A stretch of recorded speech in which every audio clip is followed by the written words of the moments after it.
Τι είναι το End of 10 Initiative? Φέτος τον Οκτώβριο η Microsoft αποφάσισε ότι θα σταματήσει να υποστηρίζει τα Windows 10, ύστερα από μια μακρά περίοδο. Αυτό τι σημαίνει για τους απλούς χρήστες? Δεν χρειάζεται να κινδυνολογούμε, δεν σημαίνει ότι ξαφνικά όλοι οι ιοί του σύμπαντος θα πέσουν στους υπολογιστές μας. Σημαίνει όμως ότι θα σταματήσουμε να έχουμε ενημερώσεις ασφαλείας, ενημερώσεις ταχύτητας και θα δούμε σιγά σιγά τους υπολογιστές μας να γίνονται όλο και πιο αργοί και το σημαντικότερο, δεν θα μπορούμε να τρέξουμε όλες τις εφαρμογές που θέλαμε ή να κάνουμε όλες τις δουλειές τις οποίες θέλαμε.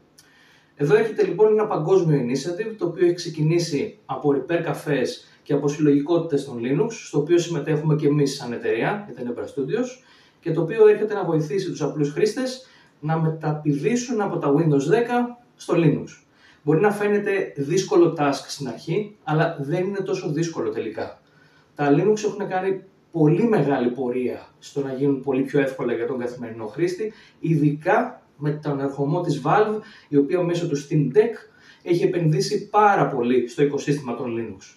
Εμείς λοιπόν σας βοηθάμε να φέρετε τον παλιό σας υπολογιστή, να κάνουμε μια μικρή αναβάθμιση αν αυτή χρειάζεται και το βασικό, να περάσουμε Linux στον υπολογιστή χωρίς να χάσετε κανένα από τα αρχεία σας.